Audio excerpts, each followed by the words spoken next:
It's closing time. Forget about your worries, 'cause the home you bought is almost yours.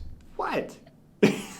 We have walked all the way through pre-qualification, showings, offers, and the due diligence period. And the last step of our home buying process is closing. So, what is there actually left to do before you own this home? Are there any final steps to take care of before closing?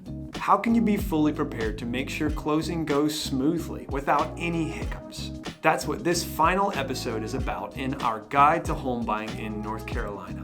My name is Trevor. And my name is Jess with the Trev and Jess team of Love It Properties. Today we are concluding this series with a couple of final tips before closing day. So let's jump in.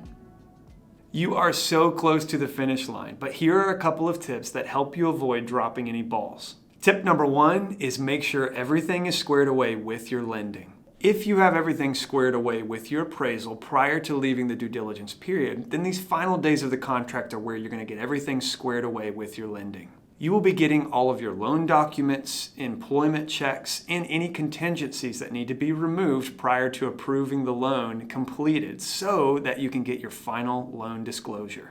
There is a mandatory 3-day waiting period after receiving that final disclosure before you can close. So it's super important that your lender is on track and can get you that final disclosure before it's time to close. If it's a 30-day or more contract, your lender should be getting you that closing disclosure prior to that 3-day window. However, if it's a little tighter, you'll definitely want to keep checking in with them to make sure that the loan is fully underwritten and that the final disclosure is going to get to you prior to 3 days before closing. It's also very important to keep your eye on your email leading up to these final weeks prior to closing. The lender may be very on top of getting your lending ready, but if you aren't responding to emails and providing any additional documentation they need, then you may be the one holding up the closing process. Tip 2, make sure your home insurance is set up. This is going to be a requirement for closing to be completed, so you'll want to make sure that your insurance is set up and ready to kick off the day of closing. You don't have to pay this outside of closing. Actually, your lender will set this up to be paid out of your escrow account every year. Typically, you'll pay a premium at closing, and then your escrow account will cover the payments from then on. It is good to shop around during this period, though, to make sure you have the best rate and the best coverage. Sometimes cheapest is not best, and you need to be thinking about things down the road. If you were to have a water leak or a fire or something would go wrong with your home, is this good coverage for you? Your home insurance does protect your home, but you don't want to be stuck with a lot of red tape. Talk to your realtor and your lender about getting some great contacts to connect with while you're shopping for different home insurance policies. And of course, make sure you pass on all the information of the insurance provider you pick to your lender and the closing attorney so you can have it set up for closing day. Tip number 3 is figure out where your mortgage payments will be headed.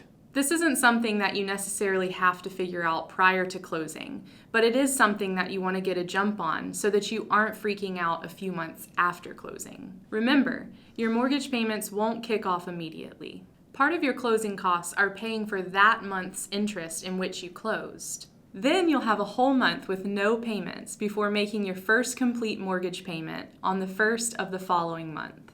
Talk to your lender leading up to closing about where you're going to make your first payment so you don't miss it. They may be selling your loan immediately after closing, so get an idea if they plan to service your loan for a little while, or if you can expect a letter from another lender soon. Always check with your lender before making any payments to other entities to make sure it is legit.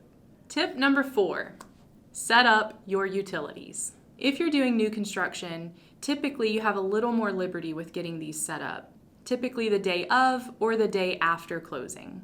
But if you're buying resale, make sure to have these set up at least the day after your closing day, because the seller will most likely schedule their payments to end the day of closing. This way, there's no lapse in utility coverage, which could result in a charge to have a utility person come physically out to the property to turn things on. Make sure you are aware of which utilities need to be in your name prior to closing. These often include electric, water, gas, and trash. But you also may want to go ahead and get your internet and cable scheduled as well. Getting these set up in the time leading up to your closing date will help you avoid any headaches after closing. Tip number 5 is figure out your HOA payments. If you have an HOA in your neighborhood, make sure you find out contact information and when those payments will need to start. HOA payments are not covered by your escrow account, and you will need to pay them directly to the HOA management company. Sometimes these are collected monthly, bi-monthly, quarterly, or annually. So be prepared for that expense and when those payments can be made. An HOA can foreclose on your property, so make sure you make those payments. They absolutely will reach out to you before they are due, but just in case, it's good to know when they are supposed to kick off in case that letter or email gets lost. Tip number 6, schedule out repairs. If you have negotiated any repairs or are thinking about doing any updates after closing, go ahead and schedule those out now. After closing, After closing, you're going to be dealing with moving and a bunch of other logistical headaches, so go ahead and set these up early. Plan them out so they can happen either prior to you moving in or when it's most convenient after you've moved in. The final tip for you today is to make sure that you do a final walkthrough with your agent prior to closing. This is to ensure that everything is ready with the home prior to you signing.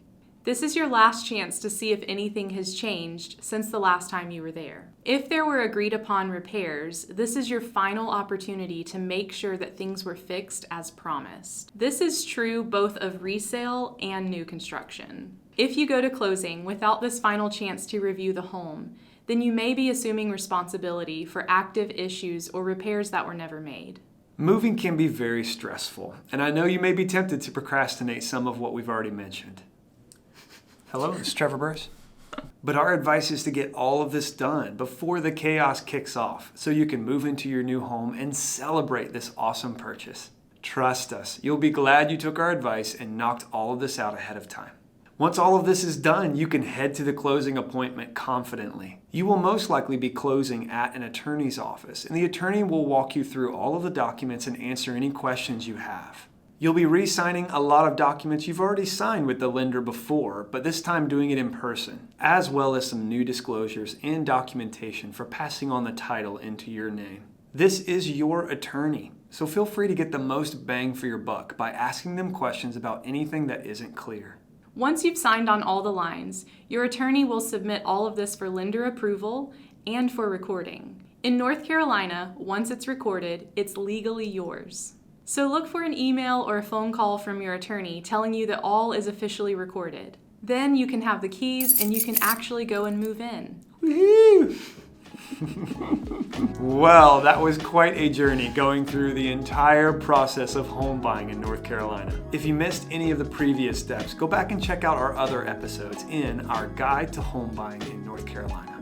And if you have any additional questions, my information is below, and you can also schedule a time to chat with me directly in that link in the description. Thanks for joining us, everyone. Stay tuned for great new educational real estate material heading to you every week. So you're going to sing that other part for us, Nope. Jess? Okay, it just goes, I'm closing not. time, forget up, no? Nope. Okay, what about, no, all right. No. I know that this home is almost mine. No.